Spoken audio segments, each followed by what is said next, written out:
దట్టమైన అరణ్యంలో ఒక చెట్టు కింద ప్రశాంతంగా ధ్యానం చేసుకుంటున్న ఒక భిక్షువును ఒక్కసారి ఊహించుకుందాం. ఖచ్చితంగా చాలా ప్రశాంతమైన వాతావరణం. అవును, ఆ భిక్షువు పక్కనే ఎండిపోయి రాలిపోయిన ఒక ఆకు ఉంది. సాధారణ దృష్టితో చూస్తే ఆ ఆకు వేరు, అక్కడ కూర్చున్న ఆ భిక్షువు శరీరం వేరు అనిపిస్తుంది గదా. నిజమే, ఒకటి నిర్జీవమైన వస్తువు, మరొకటి ప్రాణంతో ఉన్న మనిషి అని మనం అనుకుంటాం. సరిగ్గా అక్కడే అసలు విషయముంది. త్రిపిటకాలు, విముక్తిమగ్గ, విశుద్ధిమగ్గ మరియు శ్రావక భూమిలాంటి ప్రాచీన గ్రంథాల ప్రపంచంలోకి అడుగుపెడితే ఈ రెండు భౌతిక రూపాల మధ్య ఎలాంటి వ్యత్యాసమూ లేదు. అంటే ఆ ప్రాచీన పాళీ మరియు సంస్కృత గ్రంథాల ప్రకారం ఆ ఆకు మరియు ఆ భిక్షువు శరీరం రెండూ ఒకటే అంటారా? అవును, ఈనాటి మన లోతైన విశ్లేషణ యొక్క ప్రధాన ఉద్దేశం కూడా ఇదే.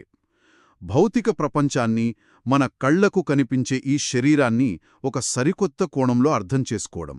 మనం దేనినైతే ఒక పదార్థం లేదా ఒక వస్తువు అనుకుంటామో దాన్ని లక్షణాలుగా ఎలా చూడాలి, అసలు ఎందుకు చూడాలి అనే అద్భుతమైన ప్రయాణం ఇక్కడే మొదలవుతుంది. ఈ ప్రయాణం నిజంగానే మన ఆలోచన విధానాన్ని పూర్తిగా మార్చేస్తుంది.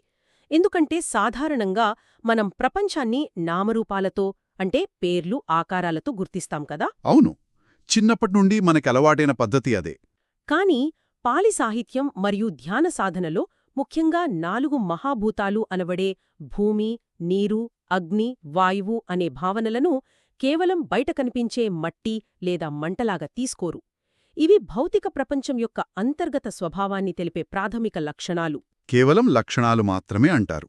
అవునండి, ఒక భిక్షువు తన ధ్యాన సాధనలో ప్రపంచాన్ని వస్తువుల సముదాయంగా చూడటం మానేసి కేవలం ఈ లక్షణాల కలయికగా మాత్రమే చూడటం ప్రారంభిస్తాడు.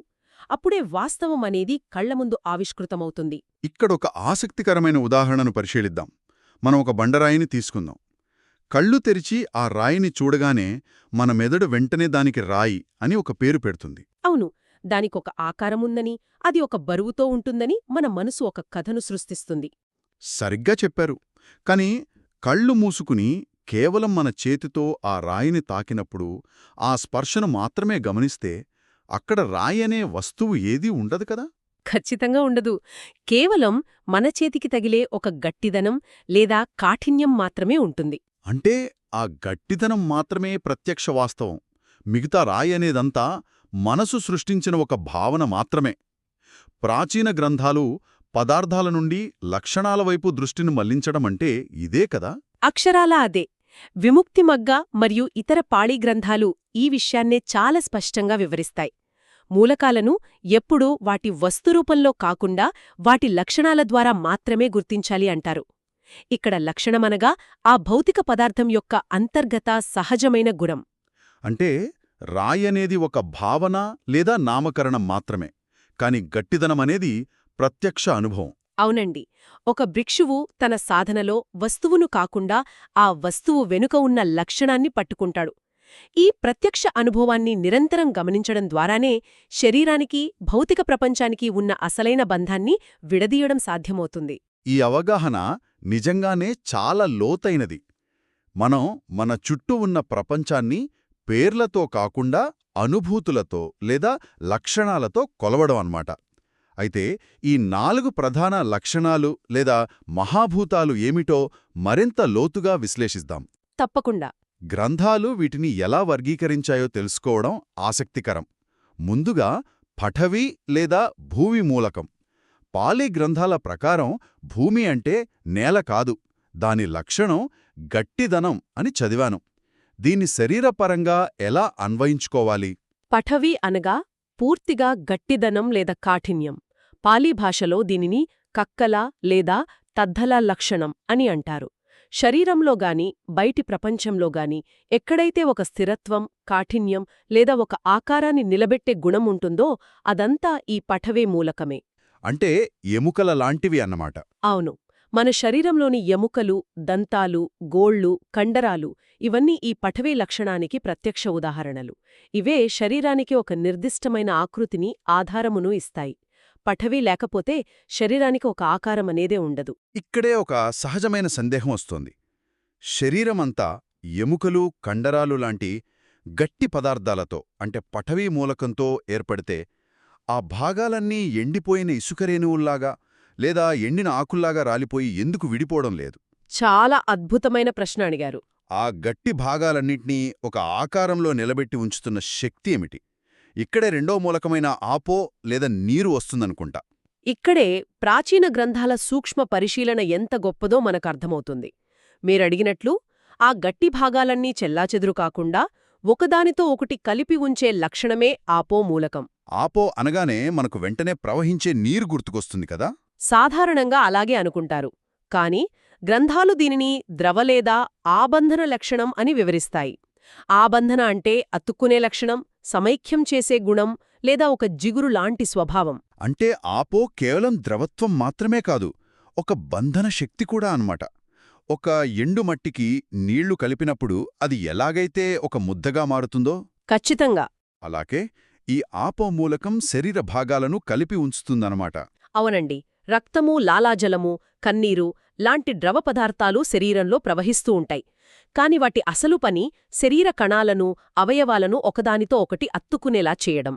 ఆపో మూలకం లేకపోతే పఠవి మూలకంతో ఏర్పడిన శరీర భాగాలన్నీ గాలికి ఎగిరిపోయే బూడిదలా మారిపోతాయి. ఈ రెండు మూలకాలు ఒకదానిపై ఒకటి ఆధారపడి పనిచేస్తాయి. నిజంగా ఇది వినడానికి చాలా ఆశ్చర్యంగా ఉంది. నీరు అనగానే కేవలం దప్పిక తీర్చేది అనుకునే స్థాయి నుండి అది పదార్థాలను కలిపి ఉంచే ఒక అదృశ్యమైన జిగురు అని అర్థం చేసుకోవడం చాలా విశేషం. అవును, ప్రాచీన విజ్ఞానం ఆలోచనా పరిధి అలాంటిది. ఇక మూడవ మూలకమైన తేజో లేదా అగ్ని గురించి మాట్లాడుకుందాం. దీన్ని వేడి లేదా ఉష్ణోగ్రతగా వర్ణిస్తారు కదా. శరీరంలో ఈ వేడి యొక్క అసలు పాత్ర ఏమిటి? తేజో అనగా వేడి, ఉష్ణోగ్రత మరియు పరిపక్వత. గ్రంథాలు దీనిని ఉష్ణ, ఉన్హత్త లేదా పరిపాచన అని వర్ణిస్తాయి. పరిపాచన అంటే ఒక పదార్థాన్ని పక్వానికి తీసుకురావడం లేదా మార్పుకు గురిచేయడం. మార్పుకు గురిచేయడం అంటే జీర్ణక్రియ లాంటిదా? సరిగ్గా చెప్పారు. మనం తీసుకున్న ఆహారం జీర్ణం కావడానికి కారణం ఈ తేజో మూలకమే. అంతేకాదు, శరీరంలో నిరంతరం జరిగే వృద్ధాప్య ప్రక్రియ, కణాలు నశించడం, ఒక ఆకుపచ్చదనం నుండి పసుపు రంగులోకి మారి రాలిపోవడం, వీటన్నింటి వెనుక ఉన్న శక్తి ఈ ఉష్ణోగ్రతే. అంటే తేజో అనేది భౌతిక ప్రపంచంలో నిరంతర మార్పును తీసుకువచ్చే ఒక చోదక శక్తి అన్నమాట. ఖచ్చితంగా. కాలక్రమేణా శరీరంలో లేదా బయట ప్రపంచంలో జరిగే ఏ మార్పుకైనా, పరిపక్వతకైనా మూల కారణం ఈ తేజోలక్షణమే. ఇప్పుడు మనం ఈ చర్చలోనే అత్యంత ఆసక్తికరమైన మరియు సంక్లిష్టమైన ఘట్టానికి చేరుకున్నాం. నేను ఈ గ్రంథాలను లోతుగా అధ్యయనం చేస్తున్నప్పుడు నాలుగో మూలకమైన వాయువు లేదా వాయువు గురించి ఒక స్పష్టమైన వైరుధ్యం కనిపించింది. దీని గురించి ఖచ్చితంగా మాట్లాడుకోవాలి. తప్పకుండా. వాయువు మూలకం గురించి ప్రాచీన గ్రంథాల మధ్యున్న వ్యత్యాసం చాలా లోతైన తాత్విక చర్చలకు దారితీసింది. ఏమిటా వైరుధ్యం గమనించారు? విముక్తి మగ్గలాంటి గ్రంథాల్లో వాయువు యొక్క లక్షణం చల్లదనమని స్పష్టంగా రాసి ఉంది. అవును, రాసి ఉంది. కానీ దానికి భిన్నంగా సంస్కృత గ్రంథమైన శ్రావక భూమిలో మరియు పాళీ గ్రంథమైన విశుద్ధి మగ్గలో ఈ వాయువును కదలిక లేదా ఒత్తిడి అని వర్ణించారు. ఒకే మూలకానికి ఒకచోట చల్లదనం అని, మరొక చోట కదలిక అని ఎందుకు ఈ భిన్నమైన నిర్వచనాలు వచ్చాయి? ఈ వ్యత్యాసాన్ని ఎలా అర్థం చేసుకోవాలి? ప్రాచీన తత్వశాస్త్రంలో ఇది అత్యంత అద్భుతమైన చర్చ. ఈ వ్యత్యాసానికి కారణం వారు ఆ మూలకాన్ని గమనించిన కోణమని చెప్పొచ్చు. గమనించిన కోణం అంటే? విముక్తిమగ్గ గ్రంథమనేది సాధకుడి చర్మంపై కలిగే ప్రత్యక్ష స్పర్శను ప్రాతిపదికగా తీసుకుంది. ఒక భిక్షువు ధ్యానంలో కూర్చున్నప్పుడు గాలి వీస్తే చర్మానికి తగిలే మొదటి అనుభూతి చల్లదనం. అవును, సహజంగా గాలి తగలగానే చల్లగా అనిపిస్తుంది. ఆ ప్రత్యక్ష అనుభూతి ఆధారంగా వాయువుకు చల్లదనం అనే లక్షణాన్ని ఆపాదించారు. ఇది పూర్తిగా అనుభవపూర్వకమైన కోణం. అంటే విముక్తి మగ్గ కేవలం స్పర్శ ద్వారా కలిగే ప్రాథమిక భావనకు ప్రాధాన్యత ఇచ్చిందన్నమాట. మరి విశుద్ధి మగ్గ మరియు అభిధమ్మ సంప్రదాయాలు ఈ చల్లదనాన్ని ఎందుకు తోసిపుచ్చాయి? వాయువును కదలికగా ఎందుకు మార్చాయి? ఎందుకంటే అభిధమ్మ సంప్రదాయం భౌతిక మూలకాలను మరింత లోతుగా, సూక్ష్మంగా విశ్లేషించింది. వారి వాదన ప్రకారం చల్లదనం అనేది ఒక ప్రత్యేకమైన మూలకం కాదు. చల్లదనం అనేది కేవలం వేడి లేదా ఉష్ణోగ్రత అంటే తేజోమూలకం యొక్క లేమి మాత్రమే. ఓహో, అంటే వేడి లేకపోవడమే చల్లదనమంటారా? అవును, ఎక్కడైతే వేడి తక్కువగా ఉంటుందో దాన్ని మనం చల్లదనం అని అనుభూతి చెందుతాము. కాబట్టి చల్లదనాన్ని వాయువుకు ఆపాదించడం తార్కికంగా సరైనది కాదని అభిధమ్మ విశ్లేషించింది. ఇది చాలా తార్కికమైన వాదన. వేడి లేకపోవడమే చల్లదనమని చెప్పడం అత్యంత శాస్త్రీయంగా కూడా అనిపిస్తోంది. మరి వాయువు అసల్లక్షణంగా అభిధమ్మ దేన్ని సూచించింది? అభిధమ్మ ప్రకారం వాయువు యొక్క అసలైన లక్షణం సముదీరణ మరియు విత్తంభన. సముదీరణ మరియు విత్తంభన అంటే? సముదీరణ అంటే కదలిక లేదా ఒక చోటి నుండి మరో చోటికి నెట్టబడటం. విత్తంభన అంటే ఒత్తిడి లేదా వ్యాపించడం. దీన్ని అర్థం చేసుకోవడానికి ప్రాచీన కాలంలో కమ్మరివాడే కొలిమితిత్తిని లేదా ఒక పడవ యొక్క తెరచాపను ఉదాహరణగా తీసుకోవచ్చు. ఈ ఉదాహరణను కొంచెం విడమర్చి చెప్పండి. పడవ తెరచాపతో దీనినెలా పోల్చొచ్చు? ఒక పడవ సముద్రంలో ప్రయాణిస్తున్నప్పుడు గాలి ఆ పడవ యొక్క తెరచాపను బలంగా నెడుతుంది కదా. ఆ గాలికి తెరచాప ఉబ్బి ఒక రకమైన ఒత్తిడికి గురవుతుంది. అవును. గాలి ఒత్తిడికి తెరచాప ఉబ్బుతుంది. ఆ ఒత్తిడినే విత్తంభన అంటారు. ఆ ఒత్తిడి కారణంగా పడవ ముందుకు కదులుతుంది. ఆ కదలికనే సముదీరణ అంటారు. శరీరంలో కూడా ఇదే జరుగుతుంది. ఓహో, శరీరంలో ఎలా జరుగుతుంది? మనం పీల్చే శ్వాస ఊపిరితిత్తులను వ్యాకోచించేలా చేస్తుంది. అంటే అది ఒత్తిడి. రక్తనాళాల్లో రక్తం ప్రవహించేలా చేస్తుంది.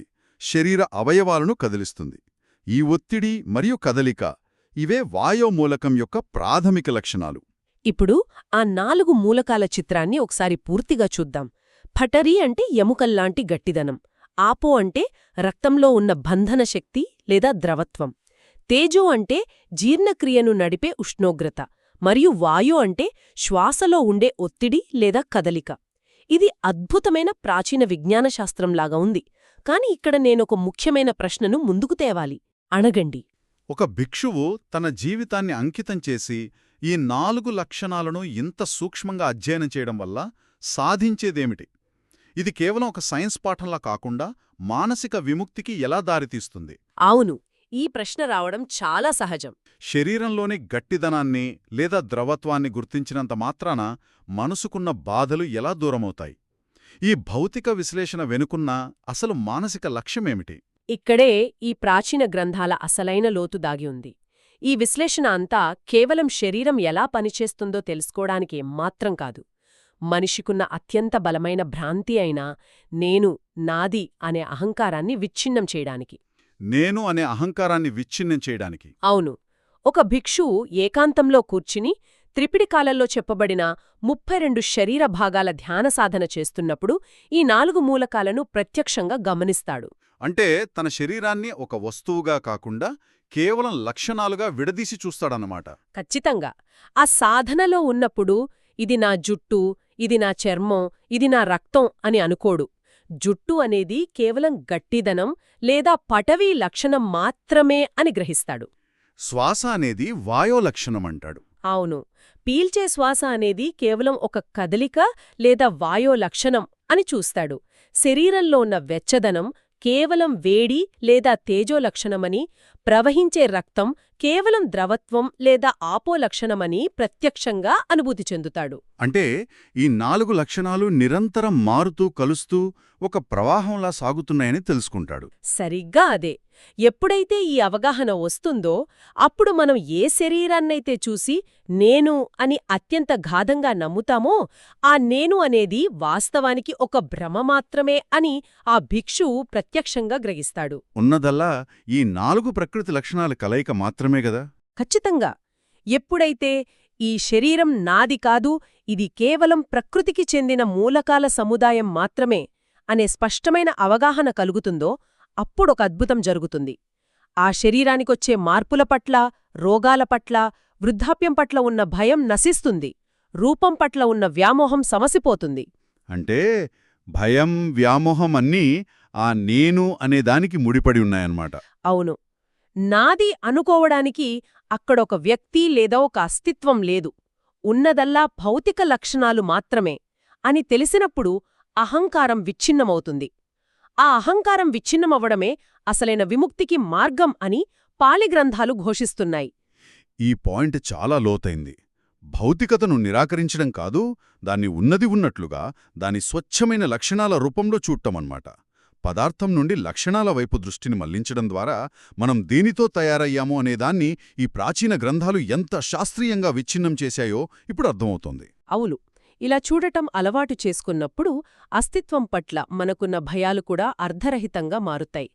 కోల్పోవటానికి అక్కడ ఎవరూ లేరు, కేవలం ధర్మాలు మాత్రమే తమ పని తాము చేసుకోపోతున్నాయి అనే లోతైన సత్యమిది. ఈ సుదీర్ఘమైన మరియు లోతైన విశ్లేషణను ముగించే ముందు ఒక చిన్న ఆలోచనను ముందుకు తీసుకురావాలి అనుకుంటున్నాను. చెప్పండి. ఒకవేళ తదుపరిసారి శరీరంలో ఏదైనా భౌతిక అనుభూతి కలిగినప్పుడు, ఉదాహరణకు తలలో ఒక తీవ్రమైన నొప్పి లేదా విపరీతమైన అలసట కలిగినప్పుడు దాన్ని వెంటనే నా నొప్పి లేదా నా శరీరం బాధపడుతోంది అని చూడకుండా కేవలం దాని ఒక ఉష్ణోగ్రతగా లేదా ఒక కండరం యొక్క ఒత్తిడిగా మాత్రమే గమనించడానికి ప్రయత్నించాలి. అవును, అలా గమనించడానికి ప్రయత్నిస్తే ఎలా ఉంటుందో కదా. ఆ అనుభూతికి నేను అనే లేబుల్ తీసేసి దాన్ని కేవలం ఒక స్వచ్ఛమైన భౌతిక లక్షణంగా మాత్రమే చూసినప్పుడు ఆ బాధ యొక్క తీవ్రత కూడా ఏమైనా మారిపోతుందా? ఖచ్చితంగా మారిపోతుంది అని ప్రాచీన ధ్యాన సాధన చెప్తోంది. ఇది నిజంగా ప్రతి ఒక్కరూ తమకు తాముగా ఆలోచించాల్సిన అద్భుతమైన విషయం. ఈ ఆలోచనతో ఈనాటి మన విశ్లేషణను ముగిద్దాం. మళ్ళీ మరో ఆసక్తికరమైన అంశంతో కలుద్దాం.